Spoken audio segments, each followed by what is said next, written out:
Hi, it's me again with Corel Roll Tips and Tricks. And somebody sent me this fire pit ring. And his problem is, if he cuts that out, everything in black is going to be the metal.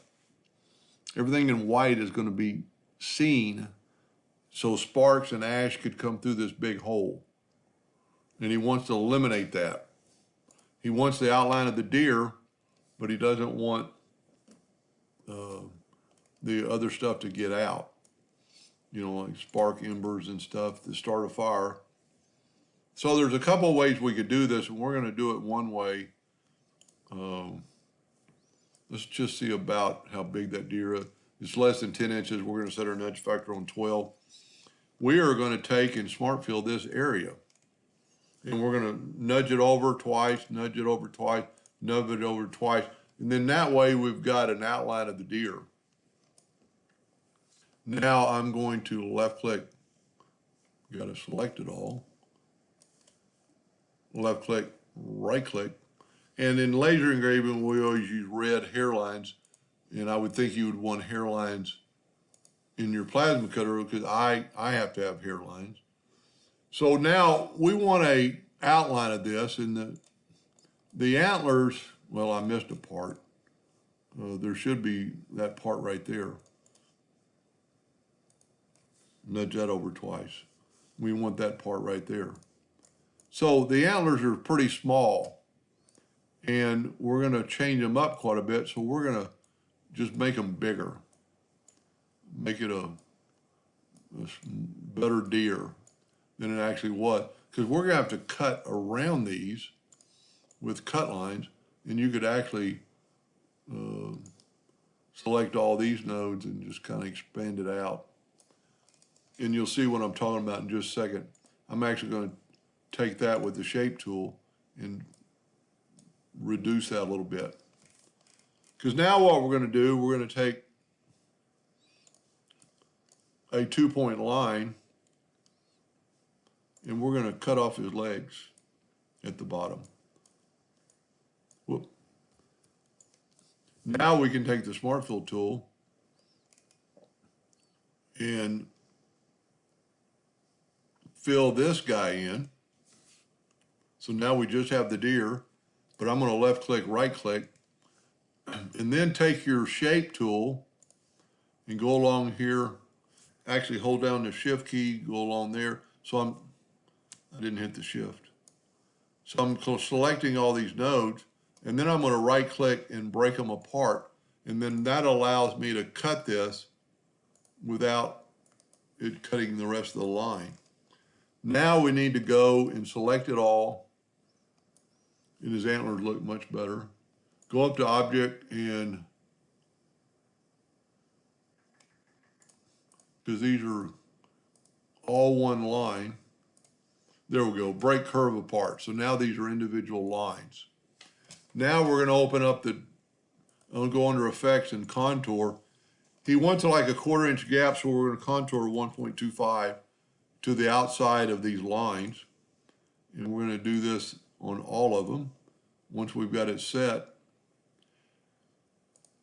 And that particular line right there wouldn't be bad just to leave it as a line. I'm going to leave it as a line.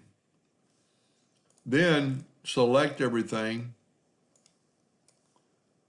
Go up to Object and break the 8 objects apart, which basically gets rid of our contour, and then delete the contour on these 2 lines. I think that would look pretty good because this will just be a cut line and this will still be metal. So now to look like,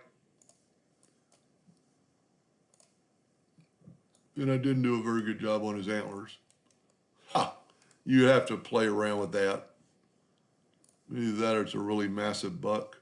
So now if you took and had the metal of your fire pit and fill it in, everything in black will be metal, everything in white will be seen through. Now, the Smart Fill tool took over that cut, but if you make that cut with your plasma cutter, the metal will still be there, but it'll look like a cut. Now, I'd change up now the only problem I have with this design is that this piece of metal of the deer, and this makes it really strong right here, and that's okay strength. Right up in here, there's nothing holding that deer to this piece of metal, this piece of metal. So let's back up here and get it like this. A couple things you do is just take a rectangle, whatever size that's, make it 1.25 at least. Well, 0.125, an eighth of an inch. Maybe you can put it on a rotation and then grab it and put it in here. And I would maybe even put it in another one, but you'll know what to do there. And then just take the virtual segment delete key and delete this, this, this, and this. Now what's going to happen, we need to for sure, take the Smart Fill tool and fill that in. See what it did? It broke that into two different pieces. Whoop. Ah.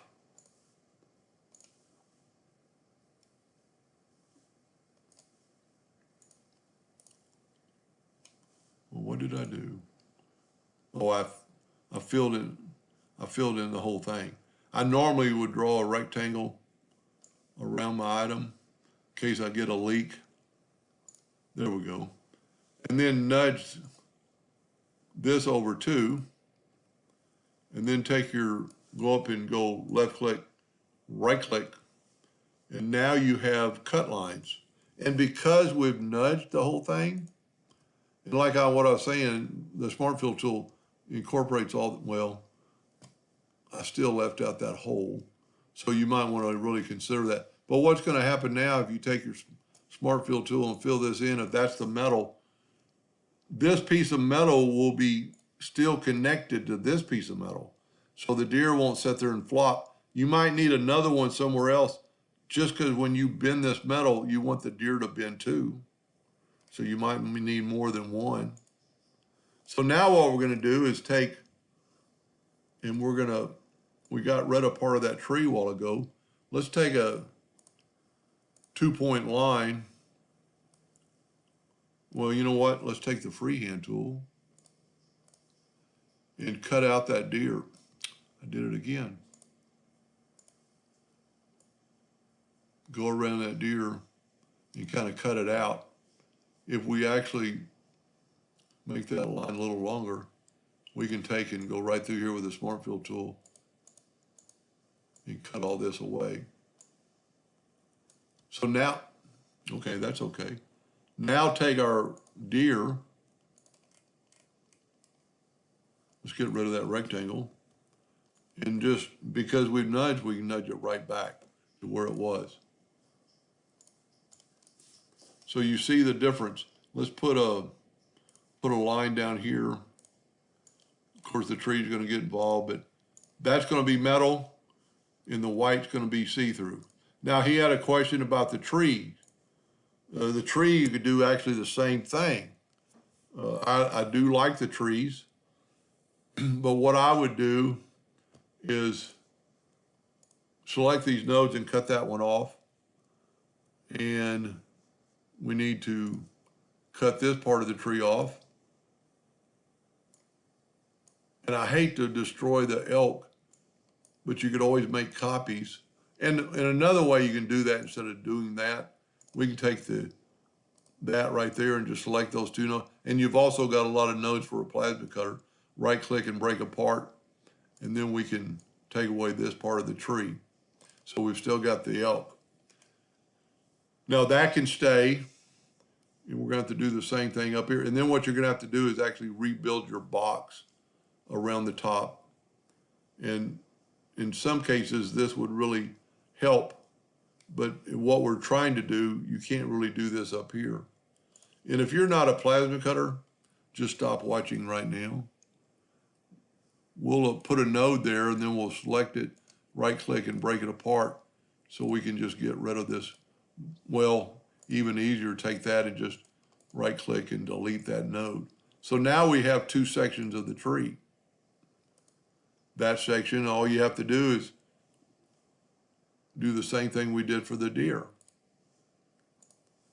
And then go up to Object, break the contour apart, select it, Go to Object, break the contour. I already did that one. Object. So if you ever have that trouble, just group it all and break the 5 objects apart, and then go inside and get that contour. And there you have, this is kind of messed up here, but it looks like a tree. So once again, we take a 2-point line and fill this in with metal, and that's what it's going to look like. Of course, that part, so if you ever have a part inside of a part, that's going to fall out. You know, that right there, so you could go up to Object, break the curve apart, and just delete that little cut line, save you some cut line. So I'm going to try to make one more using the elk, and what I would do with these center parts that I really like, and maybe even, see, if you cut out the tree, you're going to lose these inner parts. But anyway, I hope that helped them a little bit, and thank you for watching.